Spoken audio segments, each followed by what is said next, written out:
En el almuerzo, mi hijo dijo que yo tenía una semana para encontrar otro lugar. Negociamos la casa, dijo mientras cortaba el pollo que yo había preparado. Te vas. Ivana, mi nuera, sonrió desde su silla y agregó con voz suave que 7 días era tiempo suficiente. Que comprendiera que ellos necesitaban el espacio. Yo estaba sirviendo el arroz cuando las palabras cayeron sobre la mesa. Así, sin aviso. Como quien comenta el clima o pide la sal. Ezequiel ni siquiera me miró a los ojos. Tenía el tenedor en la mano, comiendo tranquilo en la casa que yo había pagado durante 30 años, y me informó que ya no era bienvenida. Recuerdo que mis dedos se quedaron congelados sobre la fuente. No podía moverme. No podía procesar lo que acababa de escuchar. Mi hijo, el niño al que había cargado en mis brazos cuando tuvo fiebre a los 3 años, el muchacho que lloró en mi regazo cuando lo dejó su primera novia, el hombre al que ayudé a pagar su universidad trabajando dobles turnos en la fábrica, ese hombre me estaba echando de mi propia casa. 7 días. Una semana para desaparecer de la vida que había construido ladrillo por ladrillo. Intenté hablar, pero mi voz salió quebrada. Pregunté si era una broma. Ezequiel finalmente me miró y en sus ojos no había nada.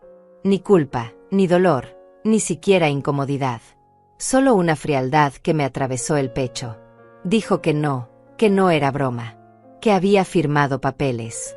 Que el trato estaba hecho. Que yo debía entenderlo, que ellos tenían planes, una familia que construir, inversiones que hacer. Ivana tocó la mano de Ezequiel con esa delicadeza falsa que usa cuando quiere parecer la esposa perfecta. Esa delicadeza que había aprendido a temer en los últimos años sin saber exactamente por qué. Ahora lo sabía. Ella añadió que por supuesto podíamos hablar de los detalles después. Que no querían que fuera traumático para mí. Pero que sí, definitivamente, 7 días era suficiente para que yo encontrara algo pequeño, algo apropiado para una mujer de mi edad. Algo donde yo pudiera estar tranquila sin ser una carga para nadie. Una carga. Esa palabra cayó sobre la mesa como un plato roto. Me levanté sin decir nada. Dejé la fuente de arroz a medio servir. Caminé hacia mi habitación con las piernas temblando, sintiendo sus miradas en mi espalda. Escuché a Ivana susurrar algo y a Ezequiel responder con un tono casual, como si acabaran de resolver un problema menor. Luego el sonido de los tenedores contra los platos. Siguieron cenando. Siguieron comiendo la comida que yo había preparado, en la mesa que yo había comprado, como si nada hubiera pasado. Cerré la puerta de mi cuarto y me senté en la cama. No lloré. Todavía no. Solo me quedé ahí, mirando las paredes que había pintado de color crema hacía 10 años, las cortinas que había cosido yo misma, la foto de Ezequiel de niño en su graduación de primaria. Todo parecía tan real y tan falso al mismo tiempo. Esperé escuchar que tocaran mi puerta. Que Ezequiel viniera a decirme que había sido un error, que se había dejado llevar, que lo sentía. Esperé durante 1 hora. 2. 3. Nadie vino. A las 9 de la noche escuché el auto arrancando. Salí de mi cuarto y la casa estaba vacía. Habían dejado los platos sucios en la mesa. La comida a medio terminar. Las luces encendidas. Se habían ido sin siquiera despedirse, dejándome sola con el eco de sus palabras y la certeza demoledora de que esto no era un malentendido. Era intencional. Me acerqué a la mesa y vi algo que me heló la sangre. Sobre mi silla, doblado con cuidado, había un papel. Lo tomé con manos temblorosas. Era una nota impresa, formal, fría. Un recordatorio de que el plazo comenzaba hoy, domingo. Que para el próximo domingo yo debía haber desocupado completamente la propiedad. Que cualquier pertenencia que dejara sería considerada abandonada. Firmado por Ezequiel Chávez y avalado por un tal Augusto Nava, aparentemente su abogado. Mi hijo había traído un abogado a esto. Dejé caer el papel y caminé por la casa vacía. Cada rincón me gritaba recuerdos. El sofá donde amamanté a Ezequiel durante meses de desvelo. La cocina donde le enseñé a hacer su comida favorita cuando tenía 12 años. El jardín que planté con mis propias manos, flor por flor, mientras él jugaba con sus carritos de juguete. Todo estaba aquí. Todo era mío. Y ahora me decían que nada de esto me pertenecía. Fui a mi habitación y abrí el cajón donde guardaba mis documentos importantes. Saqué la escritura de la casa. La casa que compré en 1995, con el dinero que ahorré trabajando en la fábrica textil durante 11 años. La casa por la que pagué cada mensualidad religiosamente, sin fallar un solo mes, incluso cuando Ezequiel necesitaba libros para la escuela o cuando su padre nos dejó y tuve que hacer frente a todo sola. La casa que estaba completamente pagada desde hacía 7 años. Leí mi nombre en el documento. Fátima Chávez. Propietaria legítima. Ezequiel me había mentido. No había vendido nada. No podía. La casa estaba a mi nombre. Entonces, ¿qué era todo esto? ¿Qué estaba planeando? ¿Por qué la farsa? ¿Por qué la crueldad? Me senté en el borde de la cama con la escritura en las manos y finalmente las lágrimas comenzaron a caer. No eran lágrimas de tristeza solamente. Eran lágrimas de rabia, de incredulidad, de traición tan profunda que me dolía respirar. Lloré por la madre que fui, por los sacrificios que hice, por las noches sin dormir, por los sueños que dejé morir para que él pudiera cumplir los suyos. Lloré por cada abrazo que le di creyendo que significaba algo, por cada te quiero mamá que ahora sonaba hueco en mi memoria. Pero sobre todo lloré porque sabía, con una claridad terrible, que esto no había comenzado hoy. Esto venía construyéndose durante meses, quizás años, y yo había estado demasiado ciega, demasiado confiada, demasiado enamorada de la idea de ser su madre como para verlo. Esa noche no pude dormir. Me quedé despierta mirando el techo, repasando cada conversación reciente con Ezequiel, cada visita, cada llamada, buscando las señales que debía haber visto. Y las encontré. Todas estaban ahí, claras como el agua. Yo simplemente no había querido mirarlas de frente. 3 meses atrás, Ezequiel canceló mi cumpleaños. Me llamó la mañana del sábado, 2 horas antes de la hora acordada, para decirme que Miriam, mi nieta, había amanecido con fiebre. Que lo sentía mucho. Que no podían venir. Yo había estado cocinando desde las 5 de la mañana. Había hecho su pastel favorito, el de 3 leches que le encantaba desde niño. Había preparado tamales, arroz, frijoles, todo lo que él siempre pedía cuando venía a visitarme. Colgué el teléfono y me quedé mirando la mesa puesta para 4 personas. Los platos que había sacado de la vitrina, los que usaba solo en ocasiones especiales. Las servilletas de tela dobladas con cuidado. El centro de mesa con flores frescas que había comprado el día anterior. Todo listo. Todo vacío. No comí nada ese día. Guardé la comida en el refrigerador y me senté sola en la sala, mirando el reloj avanzar. 62 años. Los cumplí sola, tratando de convencerme de que era comprensible. Que los niños se enferman. Que estas cosas pasan. 2 días después vi las fotos en Facebook. Ivana había publicado una serie de imágenes de ese mismo sábado. Ezequiel, ella y Miriam en un parque de diversiones. Miriam montada en los juegos mecánicos, sonriendo con algodón de azúcar en las manos. La hora de la publicación decía 3 de la tarde. Exactamente la hora en que deberían haber estado en mi casa cantando las mañanitas. Miriam no estaba enferma. Nunca lo estuvo. Me quedé viendo esas fotos durante horas. Amplié cada imagen buscando alguna explicación. Tal vez había sido un plan de último minuto. Tal vez el parque estaba cerca de mi casa y después vendrían. Inventé 1000 excusas en mi cabeza hasta que ya no pude seguir mintiéndome. Ellos habían elegido el parque. Me habían mentido a mí. Le marqué a Ezequiel esa noche. Tardó en contestar. Cuando lo hizo, sonaba distraído. Le pregunté cómo estaba Miriam, si ya se sentía mejor. Hubo un silencio largo al otro lado de la línea. Luego dijo que sí, que ya estaba mejor, que había sido algo pasajero.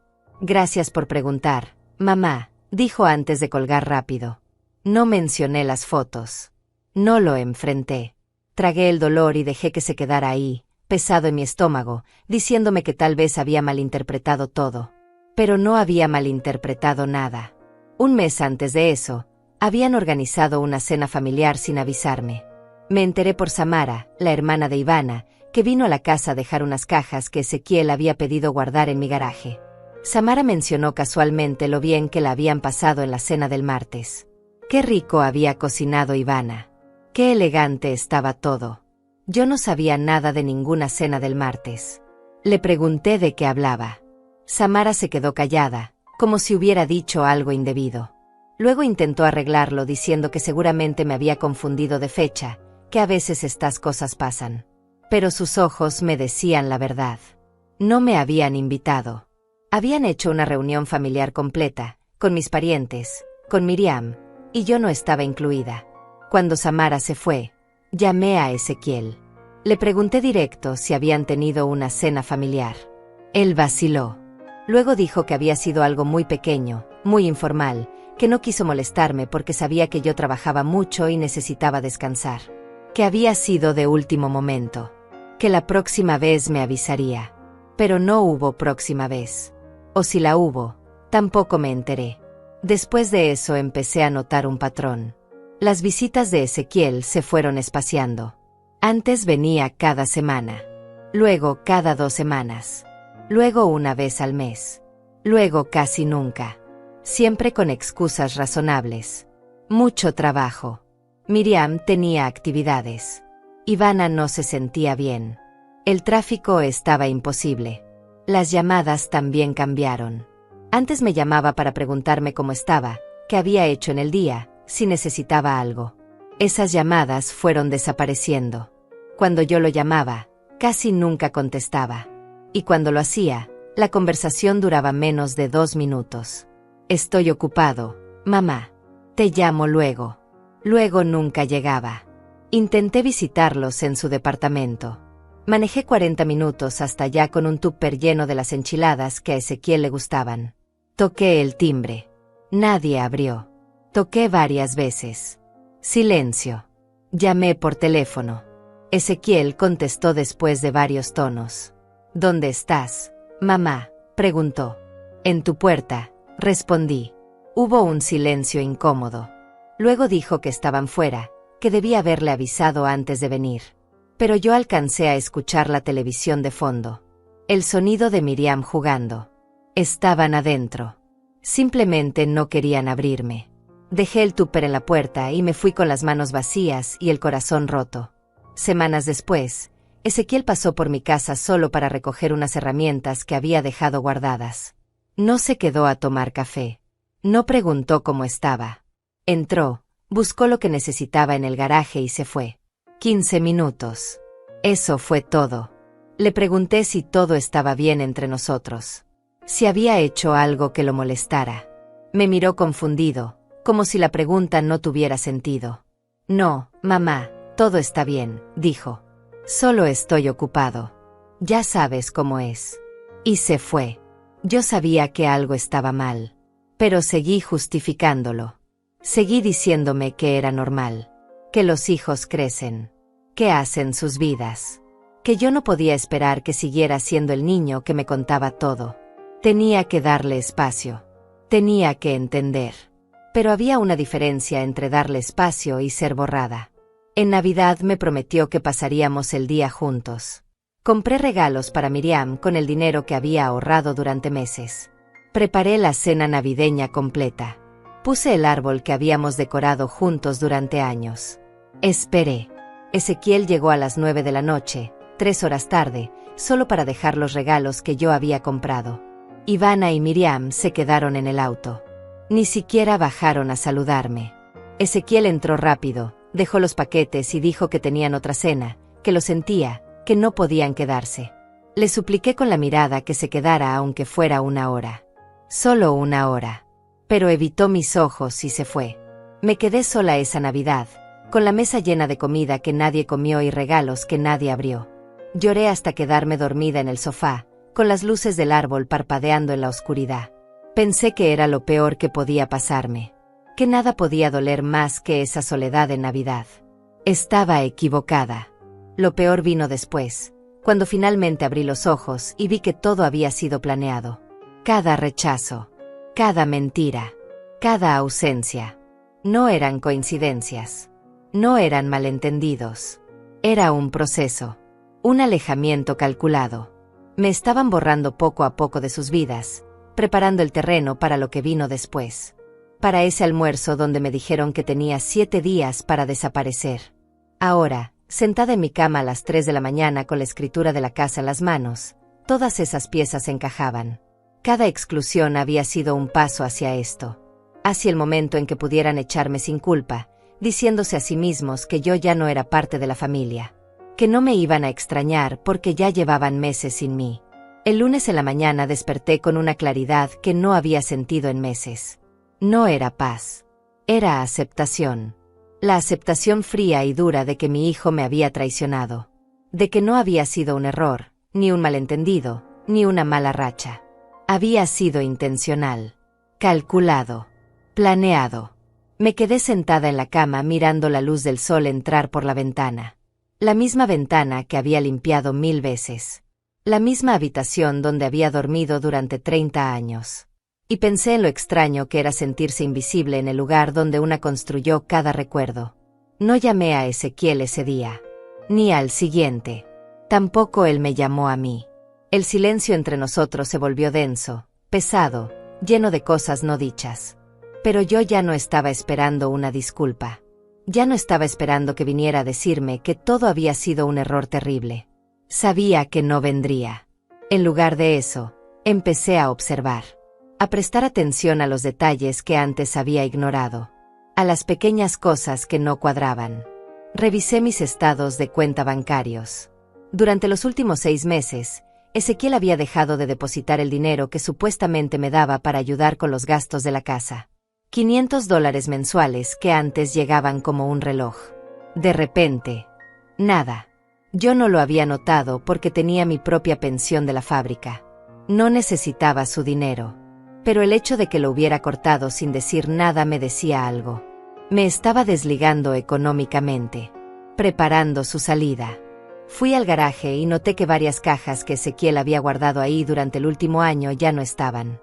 Las había ido sacando poco a poco sin que yo me diera cuenta. Cosas de su infancia, documentos, herramientas, todo lo que tenía valor sentimental o práctico. Lo había estado vaciando gradualmente. En mi teléfono, revisé los mensajes del grupo familiar que teníamos en WhatsApp. El último mensaje mío que habían contestado era de hacía 4 meses. Después de eso, yo seguía escribiendo. Mandaba buenos días. Compartía fotos del jardín. Preguntaba por Miriam. Nadie respondía. El grupo seguía activo porque veía que ellos escribían entre sí, pero mis mensajes quedaban en visto, flotando en el silencio. Abrí Facebook y busqué el perfil de Ivana. Había publicaciones recientes de celebraciones, salidas, comidas familiares. En ninguna aparecía yo. Pero lo que me llamó la atención fue otra cosa. En las fotos de su casa, del departamento donde vivían, empecé a reconocer cosas. Mi lámpara de pie que había desaparecido hace meses. Los cuadros que yo tenía en la sala. La vajilla que mi madre me había heredado y que yo creía haber guardado en una caja. Habían estado llevándose mis cosas. Poco a poco. Durante meses. Bajé al sótano donde guardaba las pertenencias que no usaba con frecuencia. Abrí las cajas que contenían los recuerdos de mi matrimonio, las cosas de cuando Ezequiel era niño, los documentos importantes. Varias cajas estaban abiertas, revisadas. Cosas faltaban. Fotos, papeles, objetos que tenían valor más emocional que económico, pero que igual se habían llevado. Me senté en el piso frío del sótano rodeada de cajas a medio vaciar y entendí lo que habían estado haciendo. No solo me estaban alejando emocionalmente, me estaban borrando físicamente también, llevándose pruebas de mi existencia, preparando el terreno para cuando yo ya no estuviera. Subí las escaleras despacio, con las piernas pesadas pero la mente extrañamente clara. Fui a la cocina y me serví un café. Me senté a la mesa donde 3 días atrás me habían dicho que me fuera. Y en lugar de llorar, empecé a pensar. Ezequiel había dicho que había negociado la casa. Pero la casa estaba a mi nombre. No podía venderla sin mi firma. Sin mi consentimiento. Entonces, ¿qué estaba planeando exactamente? Esperaba que yo firmara asustada. Que me fuera sin pelear. Que desapareciera sumisa y agradecida de que me dieran 7 días en lugar de echarme de inmediato. Saqué la escritura otra vez y la leí línea por línea. Todo estaba en orden. Todo estaba a mi nombre. La casa valía aproximadamente $350,000 según la última evaluación que había visto en los documentos del municipio. No era una fortuna, pero tampoco era nada. Y estaba completamente pagada. ¿Qué había prometido Ezequiel? ¿A quién? ¿Había intentado venderla a espaldas mías? ¿Había falsificado mi firma en algún documento? Las preguntas se multiplicaban en mi cabeza. Me levanté y fui a mi habitación. Saqué una caja de zapatos del fondo del armario donde guardaba cosas que consideraba importantes. Adentro había una libreta vieja donde durante años anoté números de teléfono, direcciones, contactos. Busqué un nombre específico. Damián Rocha. Damián había sido un muchacho del barrio.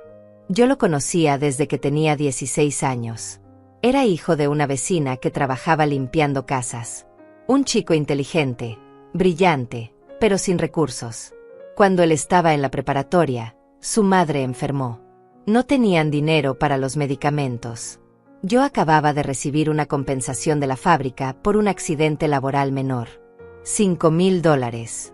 No era mucho, pero era todo lo que tenía ahorrado en ese momento. Le presté 3,000 a la familia de Damián. No se los di. Se los presté, porque sabía que él necesitaba mantener su dignidad. Me dijo que me los devolvería cuando pudiera. Le dije que no había prisa, que lo importante era que su madre se curara. La madre se recuperó. Damián terminó la preparatoria y ganó una beca para estudiar Derecho. Me devolvió los $3,000 en pagos pequeños durante 4 años, trabajando en lo que podía mientras estudiaba. La última vez que lo vi fue en su graduación. Me invitó.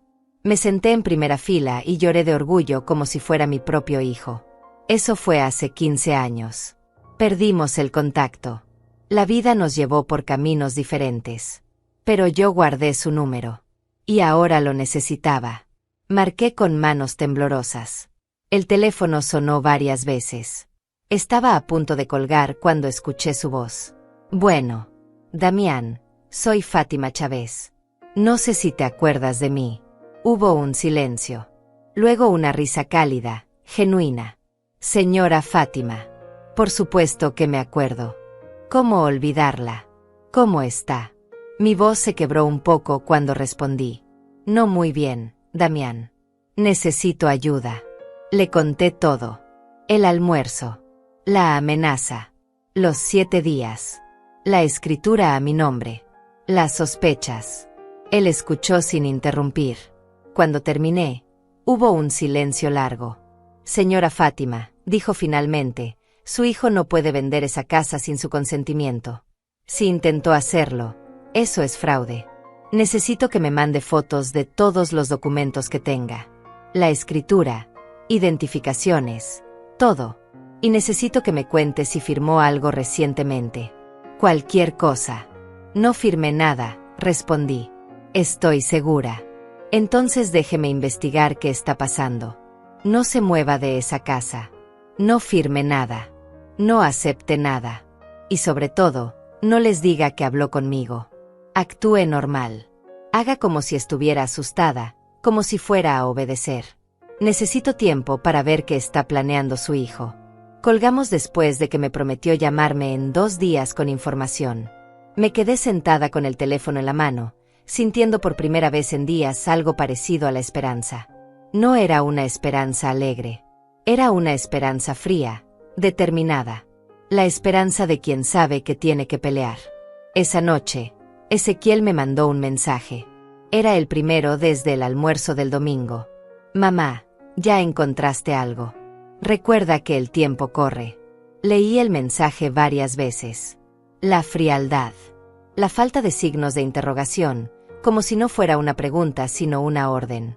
La ausencia total de cariño o preocupación. Solo un recordatorio frío de que me querían fuera. Respiré hondo y escribí una respuesta calculada. Estoy buscando. Hijo. Dame un poco más de tiempo, por favor. Su respuesta llegó casi inmediata. 7 días es lo acordado. No puedo darte más. Guardé el teléfono y me recosté en la cama. No iba a rogarle. No iba a suplicar. Iba a esperar. Iba a observar. Iba a aprender exactamente qué estaba tramando. Y cuando tuviera toda la información, iba a actuar. Por primera vez en meses, dormí profundo. Sin pesadillas. Sin lágrimas. solo con la certeza tranquila de que esto no había terminado. El miércoles por la tarde, Damián llegó a mi casa. No lo había visto en 15 años, pero lo reconocí de inmediato. Ya no era el muchacho delgado y nervioso que se graduó de Derecho. Era un hombre de 30, con traje gris, portafolio de cuero y una seriedad en la mirada que me dijo que las noticias no serían buenas. Nos sentamos en la sala. Le serví café. Él sacó una carpeta de su portafolio y la puso sobre la mesa con cuidado, como si contuviera algo peligroso. Señora Fátima, comenzó, investigué todo lo que pude sobre su situación. Y tengo que decirle que su hijo ha estado muy ocupado estos últimos meses. Abrió la carpeta y empezó a sacar documentos.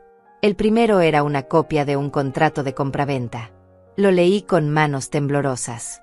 Era un acuerdo para vender mi casa por $320,000. La fecha de la firma decía hace 2 meses. Y al final del documento, donde debía estar mi firma, había una rúbrica. Mi nombre escrito con una letra que se parecía a la mía, pero que no era mía. Habían falsificado mi firma. Sentí que el aire se me escapaba de los pulmones. Damián puso su mano sobre la mía. Respire, señora Fátima. Respire. Esto es malo, pero no está consumado. El contrato está firmado, sí, pero la escritura nunca se transfirió porque usted nunca fue a notaría. El comprador ha estado esperando. Por eso su hijo la está presionando para que se vaya. Necesita que usted desaparezca antes de que se descubra que la firma es falsa. ¿Quién es el comprador?, pregunté con voz temblorosa. Damián sacó otro documento. Una identificación. El rostro en la foto me resultó familiar. Era Augusto Nava, el abogado que había firmado la nota que me dejaron en la mesa. El supuesto abogado de Ezequiel. No es solo su abogado, dijo Damián. Es su socio en un negocio de bienes raíces. Han estado comprando propiedades viejas, remodelándolas y vendiéndolas por el doble. Su casa es perfecta para eso. Ubicación céntrica, terreno grande, estructura sólida. Podrían venderla fácilmente por $600,000 después de una remodelación básica. Entonces todo era por dinero. Mi hijo me estaba echando de mi propia casa para hacer dinero con ella. Para convertir el lugar donde lo crié, donde guardábamos nuestros recuerdos, en una inversión. Hay más, continuó Damián con voz suave. Su hijo pidió un préstamo hace 3 meses. $100,000. Usó esta casa como garantía. Falsificó documentos que lo mostraban como propietario. El banco está esperando el primer pago. Si no paga, irán contra la propiedad. Ezequiel había hipotecado mi casa. Una casa que ya estaba completamente pagada. Y lo había hecho sin mi conocimiento, sin mi permiso, usando papeles falsos. Las lágrimas empezaron a rodar por mis mejillas. No eran lágrimas de tristeza. Eran de furia. De indignación. De dolor tan profundo que sentía que me iba a partir en 2. ¿Qué puedo hacer?, susurré. ¿Qué puedo hacer, Damián? Él se inclinó hacia adelante, mirándome directo a los ojos. Puede denunciarlo. Es fraude. Es falsificación de documentos. Podría ir a la cárcel. Pero usted tiene que decidir si está dispuesta a hacer eso. Es su hijo. La palabra quedó flotando en el aire. Hijo. El niño que había cargado. El muchacho que había criado. El hombre que ahora me estaba destruyendo. No quiero que vaya a la cárcel, dije finalmente. Pero tampoco voy a dejar que me quite mi casa. Tiene que haber otra forma. Damián asintió como si hubiera esperado esa respuesta. Sacó más papeles de la carpeta. Hay otra opción. Podemos comprar la casa nosotros. Bueno, usted la compra. Técnicamente. No entiendo. Damián explicó con paciencia. El contrato que su hijo firmó con Augusto Nava no es válido porque la firma es falsa. Pero su hijo le hizo creer a Nava que sí lo era. Nava está esperando cerrar el trato. Mientras tanto, el préstamo que su hijo sacó está en riesgo de entrar en mora. Si usted compra la casa antes de que ellos puedan cerrar cualquier trato, todo lo que su hijo construyó se cae. Pero ya es mi casa, dije confundida. En papel, sí. Pero la situación legal es un desastre por el préstamo falso y el contrato de compraventa. Necesitamos limpiar todo eso. Y la mejor forma es crear una nueva transacción limpia. Usted vende la casa a un fideicomiso que yo creo para usted. Luego el fideicomiso se la vende de vuelta a usted. Todo legal, todo documentado, todo imposible de tocar. Cuando el banco venga preguntando por el préstamo, encontrará que la casa cambió de dueño legalmente y que el préstamo se hizo con documentos falsos. Ezequiel tendrá que responder por eso, no usted. Pero eso cuesta dinero, dije. No tengo $300,000. No necesita tenerlos. Yo se los presto. Usted me devuelve cuando pueda. Sin intereses. Es lo menos que puedo hacer después de lo que usted hizo por mí. Damián, no puedo aceptar eso. Él sonrió. Claro que puede. Y lo va a hacer. Porque yo se lo debo, señora Fátima. Se lo debo desde hace 15 años. Usted me salvó cuando nadie más lo hizo. Me dio una oportunidad.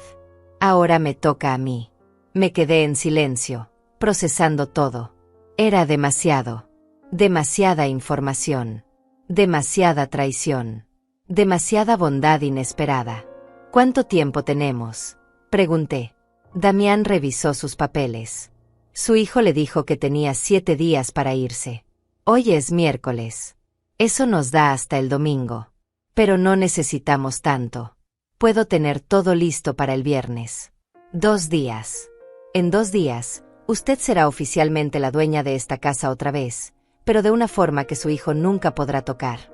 ¿Y qué pasa con él? Con Ezequiel. Con el préstamo. Damián cerró la carpeta. Eso depende de usted. Podemos denunciarlo y dejar que la justicia actúe. O podemos dejar que se hunda solo. Cuando el banco descubra el fraude, irán tras él. Cuando Augusto Nava se entere de que no puede cerrar la compra, probablemente también lo demande. Su hijo se cavó un hoyo muy profundo. La pregunta es si usted quiere empujarlo o dejarlo caer solo. Pensé en Ezequiel. En el niño que fue. En el hombre en que se convirtió. En todas las veces que lo justifiqué, que lo defendí, que puse sus necesidades antes que las mías. Y pensé en Miriam, mi nieta. En cómo la estaban criando. En qué tipo de valores le estaban enseñando. Quiero que sienta las consecuencias, dije finalmente, pero no quiero ser yo quien lo destruya. Déjalo caer solo. Damián asintió. Entendido. Entonces empezamos mañana. Voy a necesitar que venga a mi oficina a firmar papeles. Y señora Fátima, una cosa más. ¿Qué?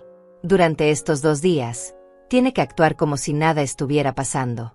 Si su hijo pregunta, dígale que está buscando departamentos. Que está haciendo maletas. Manténgalo confiado. No puede sospechar que usted sabe algo. Puedo hacer eso, dije con voz firme. Y así lo hice. Esa noche, cuando Ezequiel me mandó otro mensaje preguntando por mis avances, le respondí que había encontrado un lugar pequeño y que estaba organizando mis cosas. Le dije que necesitaba ayuda para mover algunas cajas pesadas. Él respondió que mandaría a alguien el sábado. Ni siquiera vendría él mismo. Mandaría a alguien. El jueves fui a la oficina de Damián. Firmé papeles durante 2 horas. Documentos legales, escrituras, transferencias. Todo estaba hecho con tal precisión que me mareaba. Damián explicó cada paso, cada firma, cada sello. Me aseguró una y otra vez que todo era legal, que todo estaba protegido, que cuando termináramos, mi casa sería intocable. El viernes por la tarde, todo estaba completo. La casa había pasado por el fideicomiso y había regresado a mi nombre.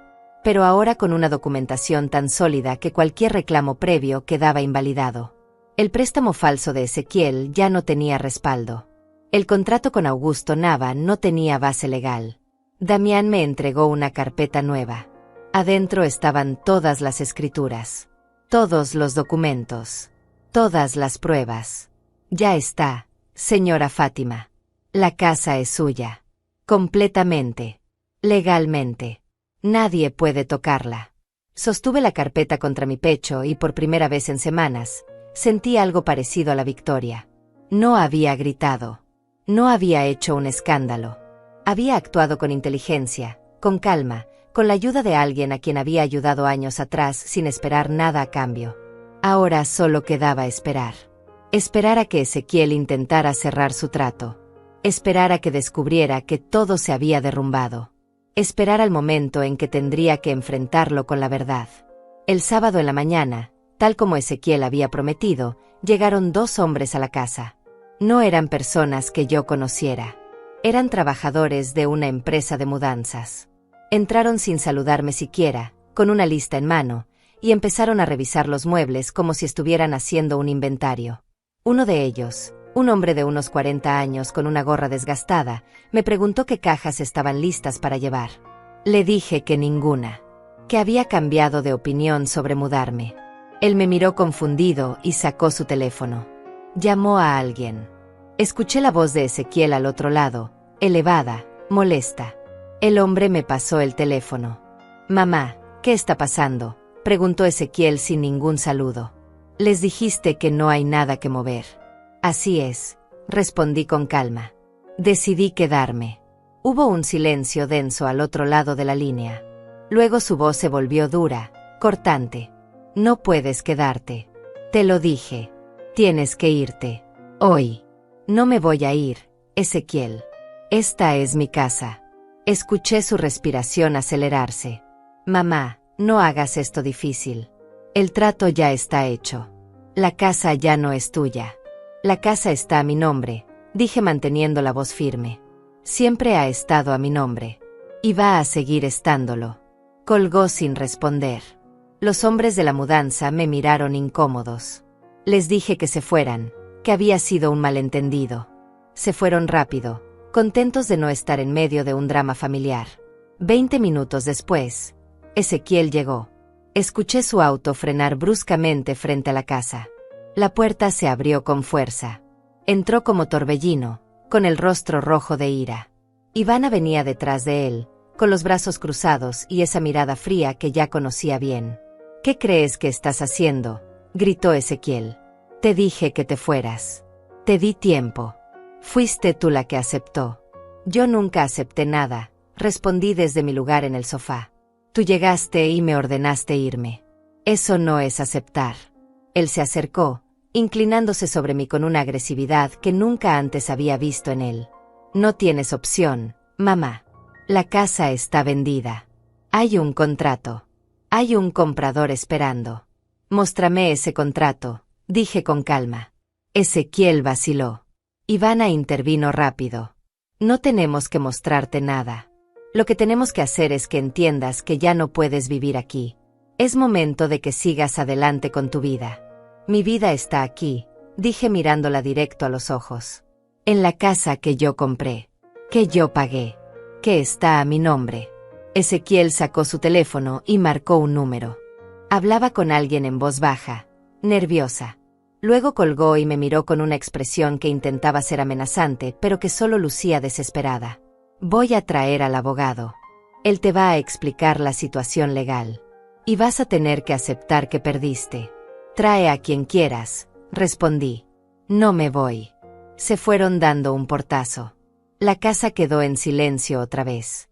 Me quedé sentada en el sofá, con las manos temblando pero con una claridad absoluta de lo que estaba haciendo. No estaba peleando por orgullo. Estaba peleando por mi dignidad. Por mi derecho a existir en el espacio que había construido. Una hora después llegó Augusto Nava. Era un hombre alto, de unos 50 años, con traje oscuro y una sonrisa que no llegaba a sus ojos. Entró a mi casa como si ya fuera suya. Ezequiel e Ivana venían detrás de él. «Señora Chávez», comenzó Nava con voz profesional, «entiendo que hay cierta confusión sobre la propiedad. Permítame aclararle la situación. Su hijo firmó un contrato de compraventa hace 2 meses. Yo compré esta casa. El trato está cerrado. Solo falta que usted desocupe para que podamos proceder con la escrituración final. Esta casa está a mi nombre», repetí. Mi hijo no tenía autoridad para venderla. Nava sacó una carpeta de su maletín. «Aquí tengo el contrato firmado por usted, señora Chávez. Su firma está aquí, claramente visible». Me mostró el documento. La misma falsificación que Damián me había enseñado días atrás. Miré la firma con detenimiento, como si la estuviera viendo por primera vez. «Esa no es mi firma», dije con voz clara. Nava se rió. Una risa seca, profesional. Señora, entiendo que está molesta. Pero negar su propia firma no va a cambiar la situación legal. No estoy negando mi firma, dije levantándome del sofá. Estoy afirmando que esa firma es falsa. Y tengo pruebas. Fui a mi habitación y tomé la carpeta que Damián me había dado. Volví a la sala donde los tres me miraban con expresiones que iban desde la confusión hasta el pánico. Abrí la carpeta sobre la mesa de centro. Esta es la escritura real de la casa, dije señalando el primer documento. Pueden ver la fecha. Pueden ver mi firma original. Comparen con la del contrato que usted tiene, señor Nava. Nava tomó ambos documentos. Sus ojos se movían rápido entre uno y otro. Su rostro comenzó a cambiar de color. Miró a Ezequiel con una expresión que podría matar. Ezequiel, ¿qué es esto?, preguntó Nava con voz controlada pero tensa. Ezequiel no respondió. Estaba pálido, mirando los documentos como si fueran una sentencia de muerte. Saqué el siguiente papel de la carpeta. Este es un documento del banco, continué, donde se muestra que hace 3 meses se solicitó un préstamo usando esta casa como garantía. Un préstamo que yo nunca autoricé. Un préstamo que se hizo con documentos falsificados. Nava se puso de pie bruscamente. Me dijiste que tu madre había firmado todo. Me dijiste que era un trato limpio. Ivana intentó intervenir. Seguro hay una explicación. Seguro es solo un problema de papeleo. Damián me había preparado para este momento. Saqué el último documento. Una nueva escritura. Fechada hace 2 días. Con mi nombre claramente visible como única propietaria. La casa acaba de ser reescriturada, dije. Legalmente. Con todos los sellos oficiales. Cualquier reclamo previo queda invalidado. Esta casa es mía. Y solo mía. Nava guardó sus papeles con movimientos bruscos. Miró a Ezequiel con desprecio puro. Me metiste en un fraude. Me hiciste creer que esto era legal. Voy a demandarte por cada centavo que gasté en este trato. Y voy a asegurarme de que pagues por la falsificación. Salió de la casa dando un portazo que hizo temblar las ventanas. Ezequiel se quedó ahí, de pie, con la boca abierta. Ivana lo tomó del brazo, tirando de él hacia la puerta. Vamos, Ezequiel. Tenemos que hablar con otro abogado. Esto no puede ser legal. Pero Ezequiel no se movió. Me miraba como si me estuviera viendo por primera vez. Como si no pudiera creer lo que acababa de pasar.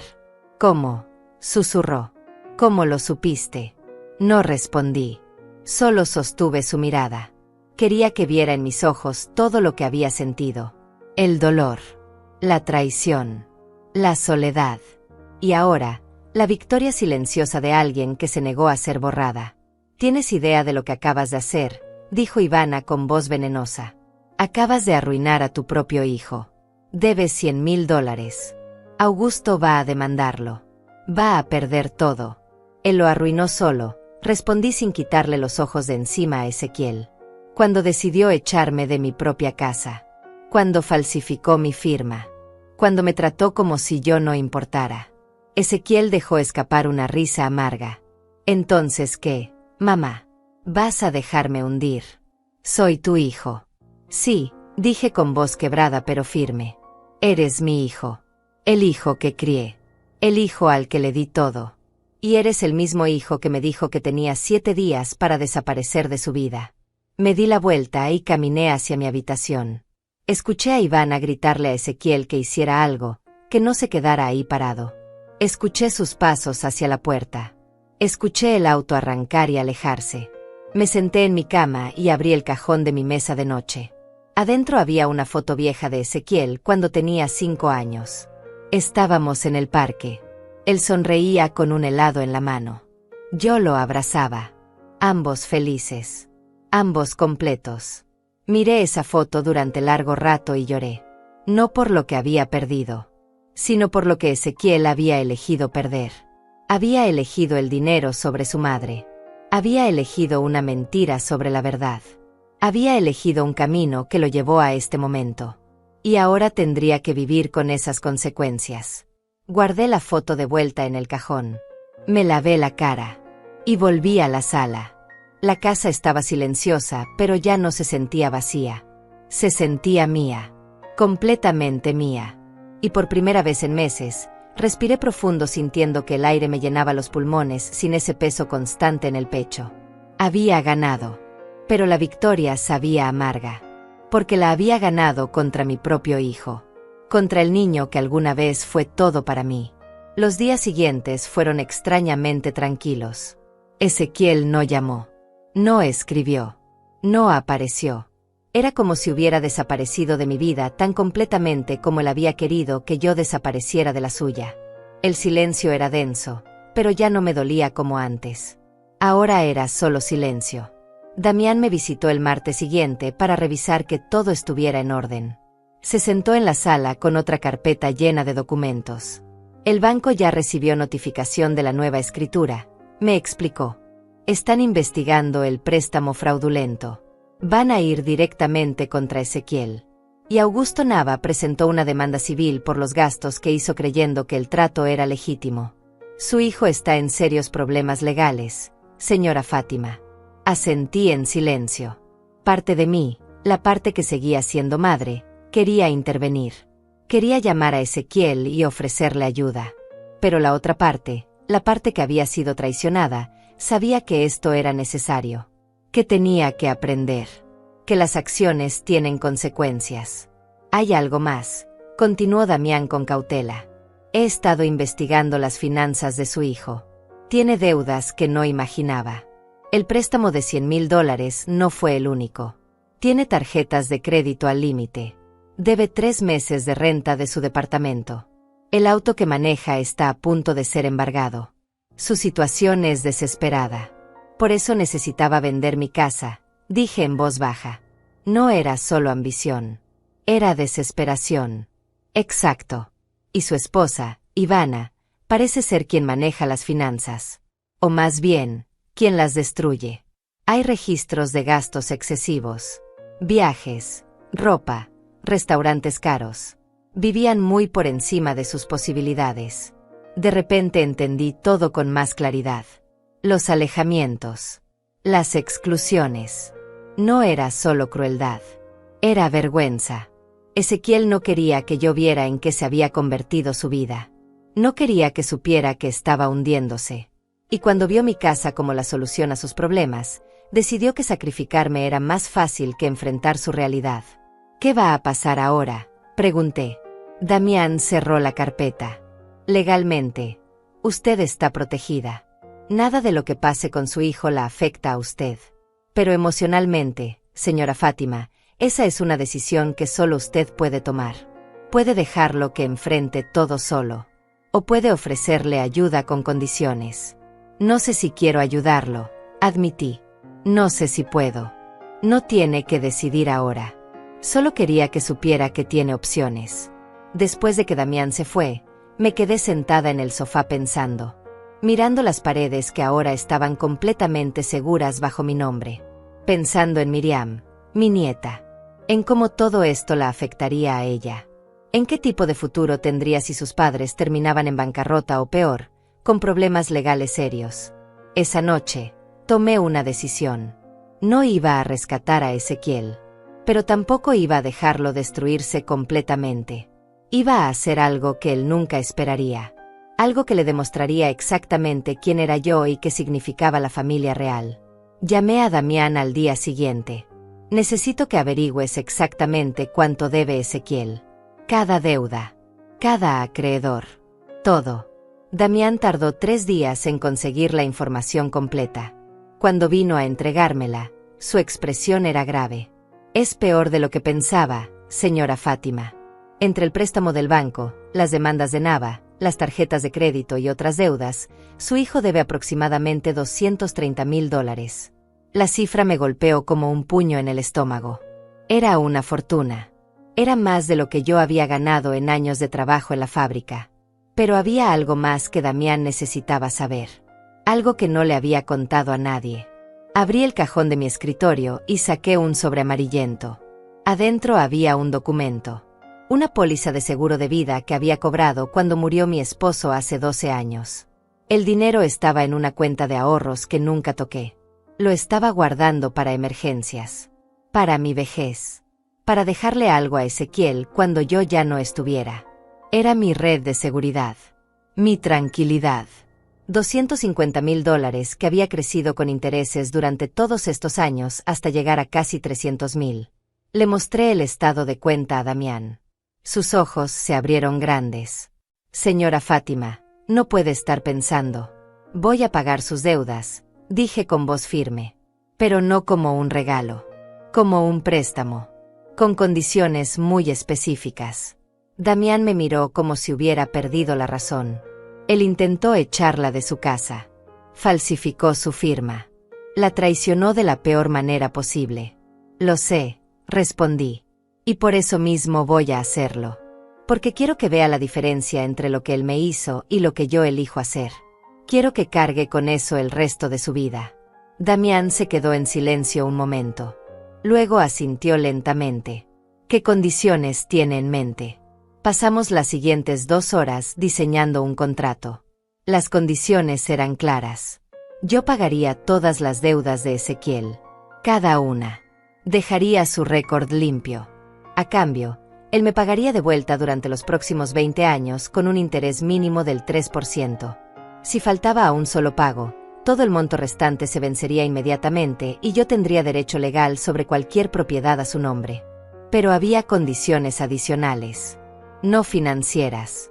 Emocionales. Primera condición, Ezequiel debía venir a mi casa una vez al mes.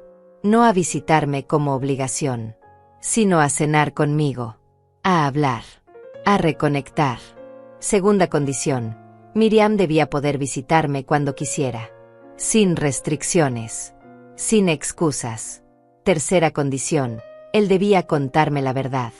Toda la verdad sobre por qué había intentado echarme. Que lo había llevado a ese punto. Sin mentiras. Sin justificaciones baratas. Cuarta condición, Ivana debía disculparse. Cara a cara. Conmigo. Por su papel en todo esto. Damián leyó el contrato terminado y sonrió con tristeza.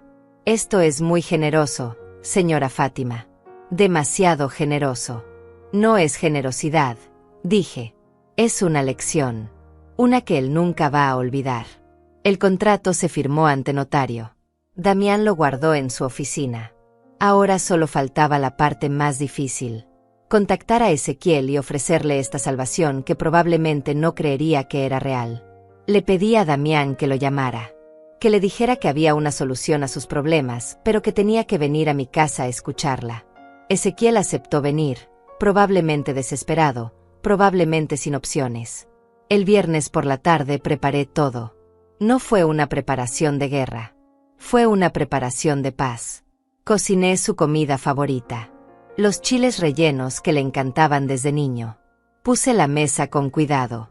2 lugares. Él y yo. Nadie más. Cuando sonó el timbre a las 6 de la tarde, respiré profundo antes de abrir. Ezequiel estaba en la puerta. Se veía terrible. Ojeras profundas. Ropa arrugada. El peso de sus errores visible en cada línea de su rostro. Mamá, comenzó con voz quebrada. Pasa, dije simplemente. La cena está lista. Entró con pasos vacilantes, como si esperara una trampa. Se sentó a la mesa mirando la comida con confusión. ¿Por qué hiciste esto?, preguntó. Porque soy tu madre, respondí sirviéndole. Y porque necesitas aprender algo. Saqué el contrato y lo puse frente a él. Ezequiel lo leyó en silencio. Sus manos temblaban mientras pasaba las páginas. Cuando terminó, levantó la vista con lágrimas en los ojos. No puedo aceptar esto, susurró. No después de lo que hice. Claro que puedes, dije sentándome frente a él. Y lo vas a hacer. Porque Miriam te necesita. Porque necesitas una segunda oportunidad. Y porque yo necesito que entiendas lo que significa la familia real. Él dejó caer la cabeza sobre sus manos y lloró. Un llanto profundo, desgarrador, de alguien que finalmente entiende el peso de sus acciones. Lo siento, mamá, sollozó. Lo siento tanto. No sé qué me pasó. No sé en qué me convertí. Lo sé, dije con voz suave. Y ahora vas a tener 20 años para demostrármelo. Esa noche comimos juntos en silencio. Un silencio diferente. No lleno de dolor, sino de posibilidad. De un camino nuevo. De una oportunidad de reconstruir algo que se había roto en 1000 pedazos. Cuando se fue, me abrazó en la puerta. Un abrazo largo. Real. Por primera vez en años, sentí a mi hijo en ese abrazo. No al hombre que me había traicionado, sino al niño que alguna vez confió en mí completamente. Voy a hacerlo bien, mamá, prometió. Te lo juro. Eso espero, respondí. Porque esta es tu última oportunidad. 2 semanas después, Ezequiel cumplió con la tercera condición del contrato. Llegó un sábado por la tarde, solo, sin Ivana. Se sentó en la sala con las manos entrelazadas, mirando el piso. Yo me senté frente a él, esperando. No iba a hacerle fácil esto. Necesitaba que fuera él quien abriera esa puerta. Damián me explicó que tengo que contarte todo, comenzó con voz baja. La verdad de por qué hice lo que hice. Así es, dije simplemente. Ezequiel respiró profundo. Todo empezó hace 3 años. Ivana quedó embarazada de Miriam y decidimos que ella dejaría de trabajar para quedarse en casa. Yo estaba ganando bien en ese momento. Pensé que podríamos manejarlo. Pero luego las cosas empezaron a cambiar. Hizo una pausa. Yo esperé en silencio. Ivana venía de una familia con dinero. No mucho, pero sí tenían un estilo de vida que yo nunca había conocido. Viajes, restaurantes, ropa de marca. Cuando nos casamos, ella esperaba que yo le diera ese mismo nivel de vida. Y yo quería dárselo. Quería demostrarle que podía, que era suficiente para ella. Entonces empezaste a gastar más de lo que ganabas, dije. Él asintió. Al principio fueron cosas pequeñas. Una cena cara aquí, un viaje corto allá. Pero Ivana siempre quería más. Decía que sus amigas viajaban a Europa, que sus amigas tenían casas más grandes, que nosotros nos estábamos quedando atrás. Y yo, como un idiota, la escuchaba. Su voz se quebró un poco. Saqué una tarjeta de crédito. Luego otra. Luego un préstamo personal. Siempre pensando que el próximo aumento de sueldo me sacaría del hoyo. Pero nunca llegaba. Y las deudas seguían creciendo. Cuando empezaste a verme como un problema, pregunté con voz controlada. Ezequiel cerró los ojos. Hace como 1 año. Ivana empezó a hacer comentarios. Decía que era injusto que tú tuvieras una casa tan grande para ti sola mientras nosotros estábamos apretados en un departamento rentado. Decía que cuando tú murieras, la casa sería nuestra de todos modos. Entonces, ¿por qué esperar? Que sería mejor que tú te mudaras a algo pequeño y que nosotros usáramos la casa ahora que la necesitábamos. Sentí el puño apretarse en mi estómago. ¿Y tú qué dijiste? Al principio le dije que no. Que era tu casa. Que tú la habías pagado. Que no era justo. Pero ella seguía insistiendo. Todos los días. En cada conversación. Hasta que empecé a creerlo. Empecé a pensar que tal vez tenía razón. Que tal vez tú estarías mejor en un lugar más pequeño. Que tal vez era lo correcto. Su voz se volvió apenas un susurro. Me convenció de que te estábamos ayudando. Que estábamos pensando en tu bienestar. Que una mujer de tu edad no necesitaba una casa de 3 habitaciones. Y los alejamientos, dije. Las mentiras. Las exclusiones. Ezequiel se pasó las manos por el rostro. Eso también fue idea de Ivana. Dijo que sería más fácil si tú y yo no estábamos tan unidos. Que si creaba distancia, cuando llegara el momento de pedirte la casa, no sería tan doloroso. Que si te acostumbrabas a no vernos seguido, no te afectaría tanto cuando te mudaras. Entonces cada vez que cancelabas, cada vez que mentías sobre Miriam estando enferma, cada vez que no me invitaban a las reuniones familiares, todo era parte de un plan. Sí, admitió con vergüenza. Y yo fui tan cobarde que lo permití. Que lo ejecuté. Miriam nunca estuvo enferma el día de tu cumpleaños. Simplemente no quisimos ir. Ivana dijo que sería bueno que empezaras a pasar fechas importantes sola. Para que te acostumbraras. Las lágrimas empezaron a rodar por sus mejillas. Y lo peor de todo es que funcionó, mamá. Funcionó porque yo te conozco. Sabía que no pelearías. Que aceptarías el dolor en silencio. que justificarías mis ausencias, que siempre me darías el beneficio de la duda. Usé tu amor contra ti. El silencio que siguió fue pesado.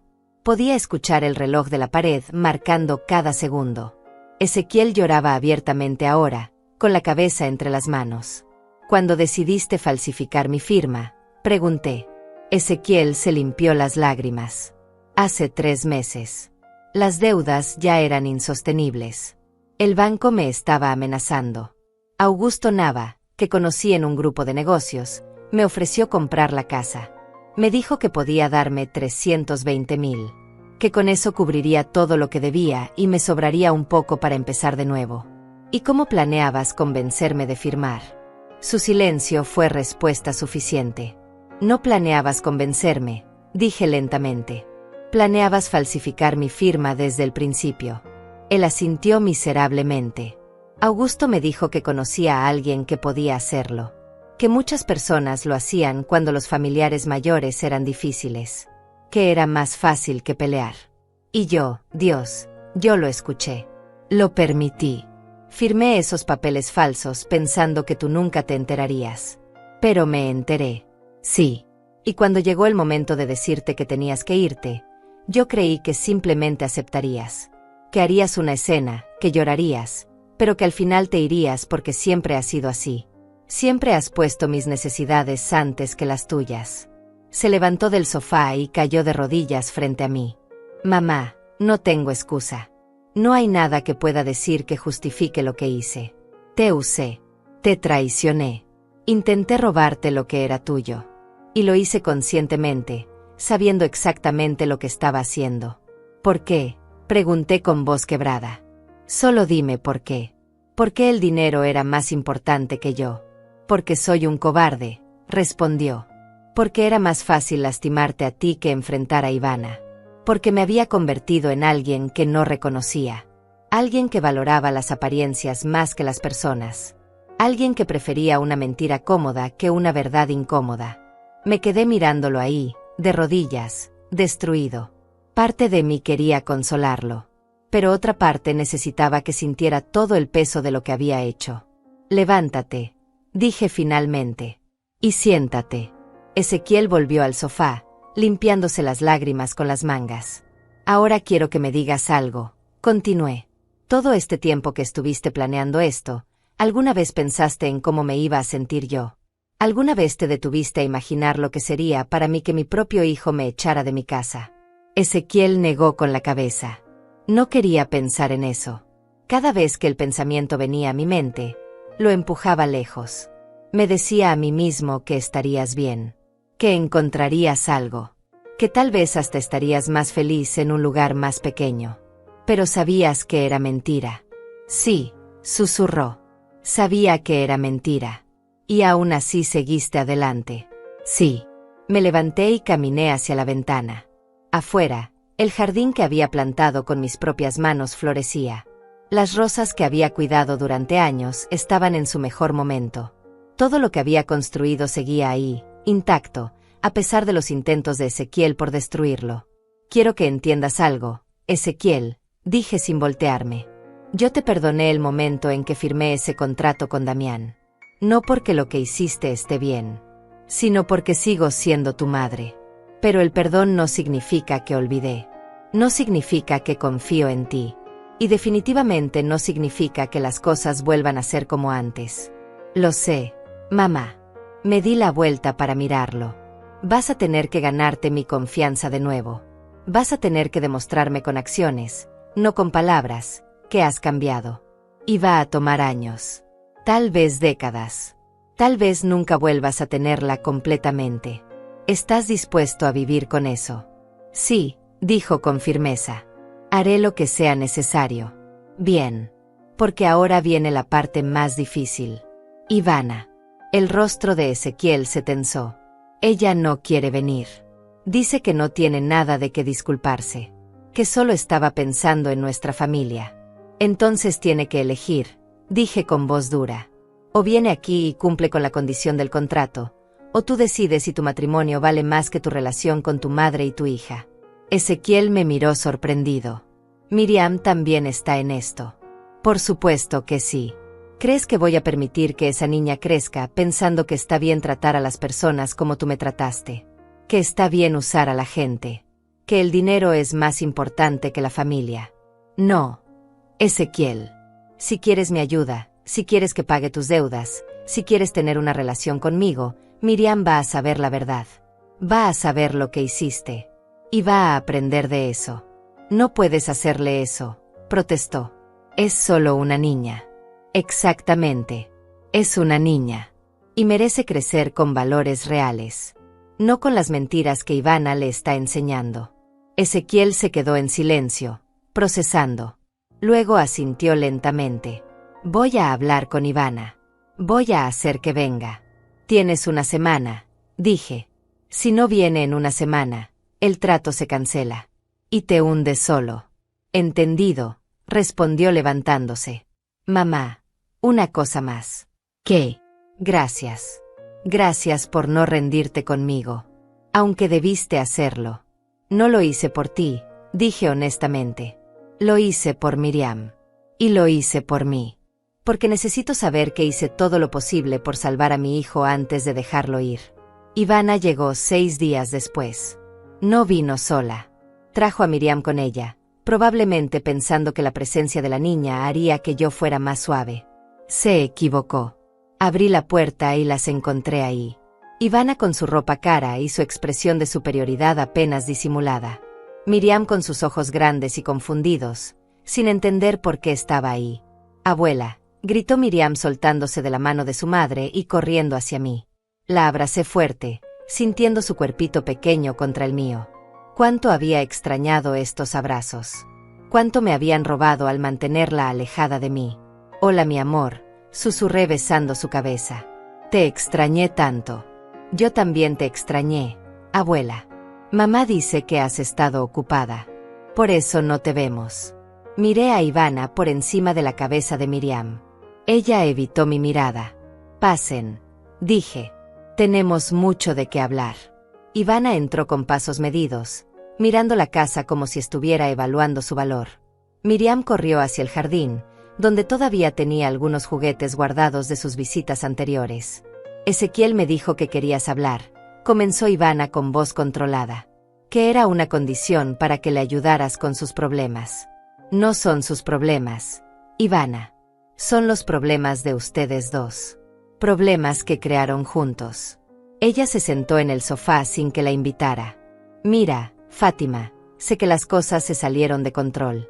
Pero tienes que entender que nosotros solo estábamos pensando en el futuro de nuestra familia. Me senté frente a ella. No. Estaban pensando en mantener un estilo de vida que no podían pagar. Y cuando no pudieron, decidieron que yo era la solución. Eso no es justo, protestó Ivana. Tú tienes esta casa enorme para ti sola. Nosotros estamos criando a tu nieta en un departamento de 2 habitaciones. No es irrazonable pensar que podríamos haberlo arreglado de otra manera. La otra manera era pedirme ayuda, dije. No intentar robarme mi casa. Nadie intentó robarte nada. Solo pensamos que podíamos llegar a un acuerdo. Un acuerdo implicaría mi consentimiento. Ustedes falsificaron mi firma. Eso no es un acuerdo. Eso es un crimen. Ivana se puso rígida. Mira, vine aquí porque Ezequiel me lo pidió. Pero no voy a quedarme sentada mientras me acusas de cosas que no hice. Tú orquestaste todo esto, dije con voz firme. Tú fuiste quien convenció a Ezequiel de alejarme. Quien planeó las exclusiones. Quien lo convenció de que yo era un obstáculo en lugar de su madre. Yo no lo obligué a nada. Ezequiel es un adulto. Toma sus propias decisiones. Sí, las toma. Y eligió mal cuando te eligió a ti sobre su propia madre. El rostro de Ivana se puso rojo. No tienes derecho a decir eso. Tengo todo el derecho. Esta es mi casa. Mi espacio.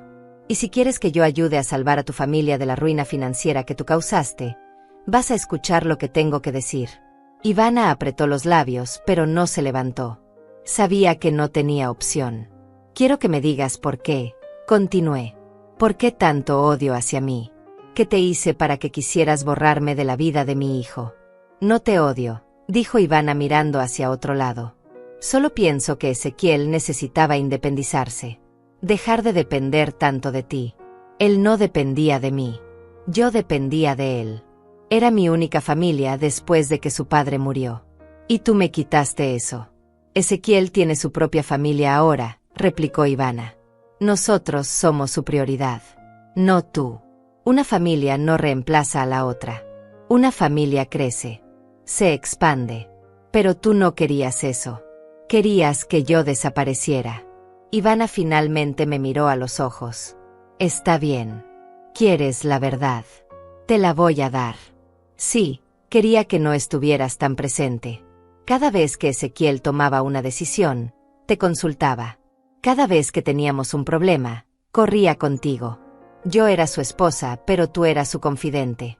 Y sí, me molestaba. Me molestaba que después de todos estos años, él todavía te pusiera en un pedestal. Entonces esto era sobre celos. Era sobre construir nuestro propio espacio, insistió Ivana. Sin tu sombra sobre nosotros todo el tiempo. Y destruirme era la única manera que encontraste de hacer eso. Ivana guardó silencio. Afuera, escuchaba a Miriam jugando en el jardín. Su risa llegaba a través de la ventana abierta. Pura. Inocente. Ajena a la destrucción que sus padres habían causado. ¿Sabes qué es lo más triste de todo esto, Ivana? Dije. Que si hubieras venido a hablar conmigo. Si me hubieras dicho que necesitabas espacio con Ezequiel. Si me hubieras pedido que redujera mis visitas o mis llamadas, yo lo habría hecho. Porque lo único que siempre quise fue que él fuera feliz. Incluso si eso significaba verlo menos.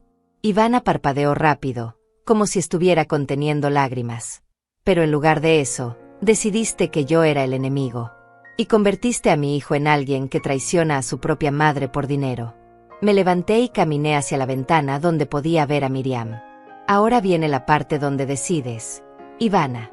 El contrato que firmé con Damián tiene condiciones. Una de ellas es que tú te disculpes. Cara a cara. Sinceramente. Y la otra es que Miriam pueda venir a verme cuando quiera. Sin restricciones. No voy a disculparme por proteger a mi familia, dijo Ivana con voz temblorosa. Entonces vete.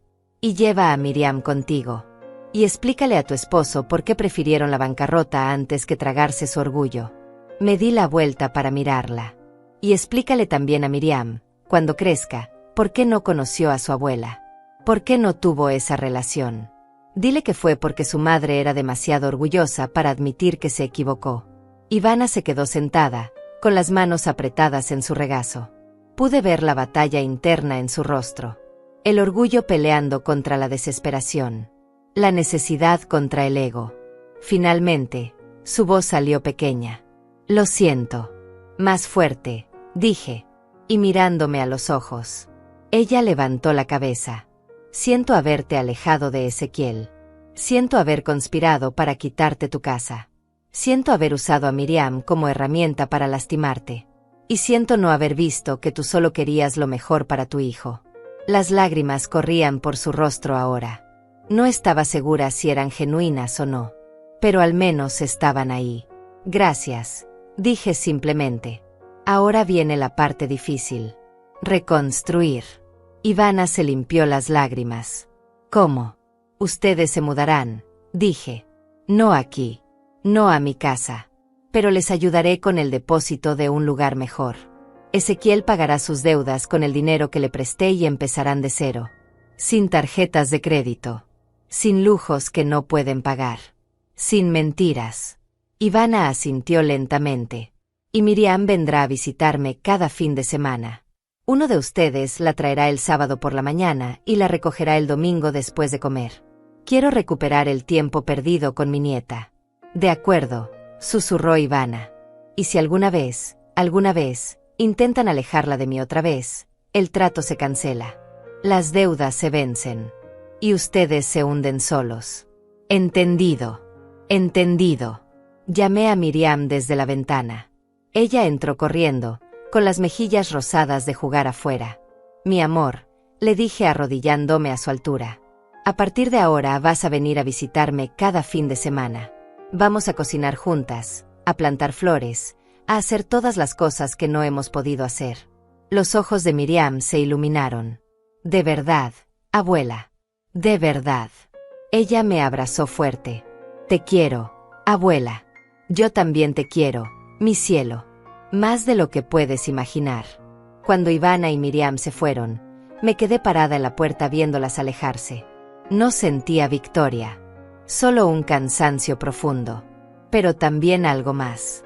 Algo parecido a la esperanza. La familia que había perdido estaba empezando a reconstruirse. No sería la misma. Nunca lo sería. Pero tal vez podría ser algo nuevo. Algo más honesto. Algo más fuerte porque había sobrevivido a la peor tormenta. Han pasado 3 meses desde ese día. 3 meses en los que mi vida ha cambiado de maneras que nunca imaginé. Ezequiel viene a cenar el primer viernes de cada mes. Las primeras veces fueron incómodas. Silencios largos. Conversaciones forzadas. Pero poco a poco, algo ha empezado a sanar.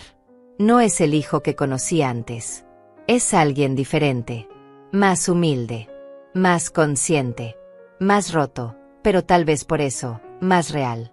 Miriam viene cada fin de semana como acordamos.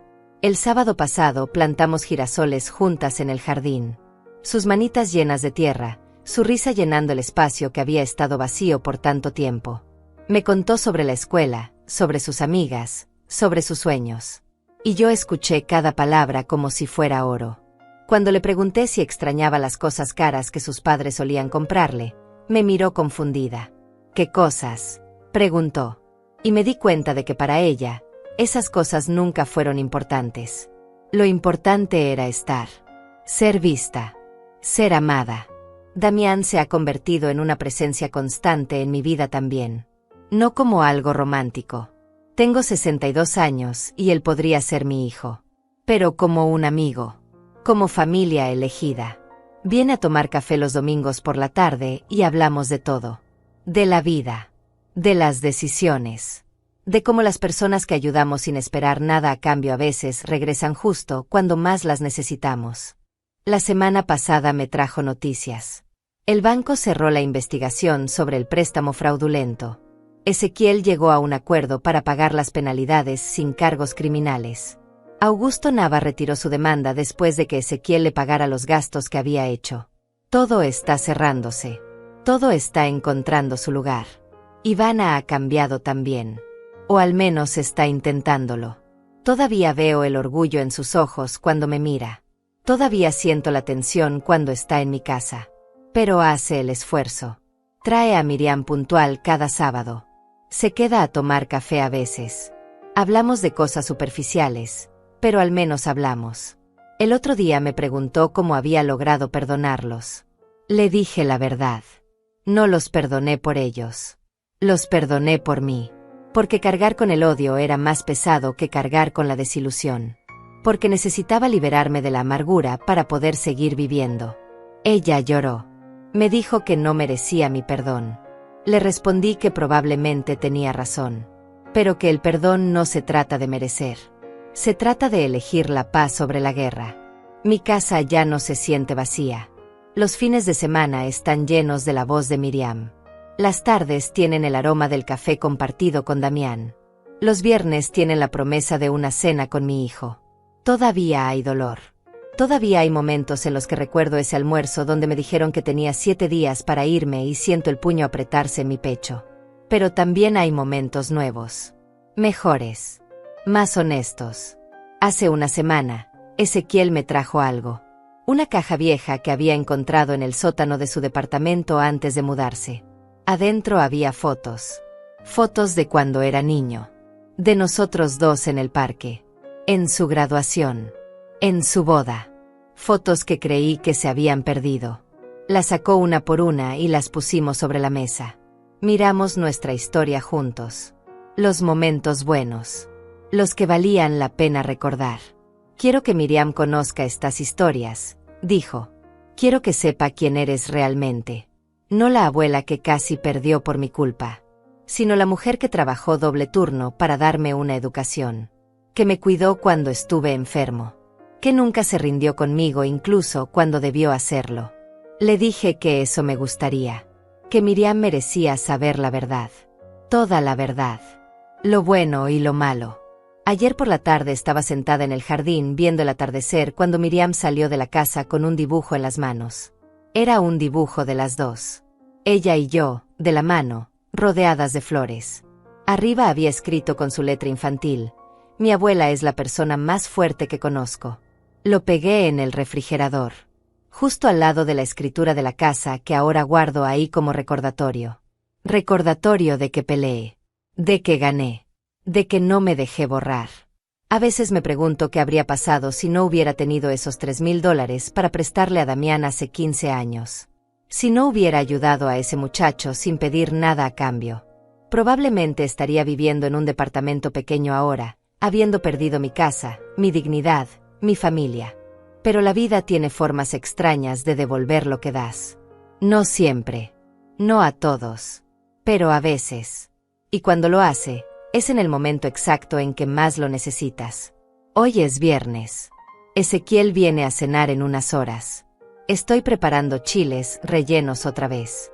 Esta vez no por obligación o por un contrato, sino porque quiero. Porque elegí perdonar. Porque elegí reconstruir. Me miro en el espejo del pasillo y veo a una mujer diferente de la que era hace 3 meses. Hay más arrugas alrededor de mis ojos. Más canas en mi cabello. Pero también hay algo nuevo en mi mirada. Fuerza. Certeza. La seguridad de alguien que enfrentó la peor traición y decidió no dejarse destruir por ella. Aprendí algo en estos meses. Aprendí que el amor verdadero no es el que nunca falla. Es el que sobrevive a las fallas. Es el que se levanta después de ser pisoteado. Es el que elige la verdad sobre la comodidad. Es el que pone límites sin dejar de amar. Aprendí que ser madre no significa ser invisible. No significa sacrificarlo todo hasta desaparecer. Significa enseñar con el ejemplo. Y a veces, el mejor ejemplo es mostrar que mereces respeto. Que tienes valor. Que no vas a permitir que te borren. Aprendí que la familia real no es la que nunca pelea. Es la que pelea y luego encuentra la forma de sanar. Es la que dice verdades difíciles. Es la que se sostiene incluso cuando todo se está cayendo. Y aprendí que a los 62 años, todavía puedo sorprenderme a mí misma. Todavía puedo ser más fuerte de lo que creía. Todavía puedo elegir cómo termina mi historia. Suena el timbre. Ezequiel llegó temprano. Abro la puerta y ahí está, con una botella de vino en una mano y un ramo de flores en la otra. Rosas. Mis favoritas. Para ti, mamá, dice con una sonrisa tímida. Por todo. Tomo las flores y lo dejo entrar. Nos sentamos a la mesa. Comemos. Hablamos. Reímos un poco. Hay momentos de silencio todavía, pero ya no son incómodos. Son simplemente espacios para respirar. Cuando se va esa noche, me abraza en la puerta. Gracias por no rendirte conmigo, susurra. Gracias por darme una razón para no hacerlo, respondo. Me quedo en la puerta viéndolo alejarse. La casa detrás de mí. Sólida. Segura. Mía. El jardín floreciendo. Las luces encendidas. Todo en su lugar. Y pienso en ti, que estás leyendo esto. Tal vez has sentido lo que yo sentí. Tal vez alguien intentó borrarte de tu propia historia. Tal vez te hicieron sentir invisible, insignificante, descartable. Quiero que sepas algo. No lo eres. Tienes valor. Tienes fuerza. Tienes el derecho de ocupar espacio en este mundo. Y si alguien intenta quitártelo, pelea. No con violencia. No con odio. Sino con la verdad. Con límites. Con la certeza de que mereces respeto. No dejes que nadie te convierta en una sombra de ti misma. No importa quiénes sean. No importa cuánto duela. Tu vida es tuya. Tu historia es tuya. Y nadie tiene derecho a escribir tu final excepto tú. Cierro la puerta y camino de vuelta a mi sala. Mi casa. Mi espacio. Mi paz. Y por primera vez en mucho tiempo, me siento completamente en casa. ¿Y tú? ¿Alguna vez sentiste que intentaron borrarte de tu propia historia? ¿Qué hiciste para recuperar tu lugar? Déjame tu respuesta en los comentarios. Me encantaría conocer tu historia también.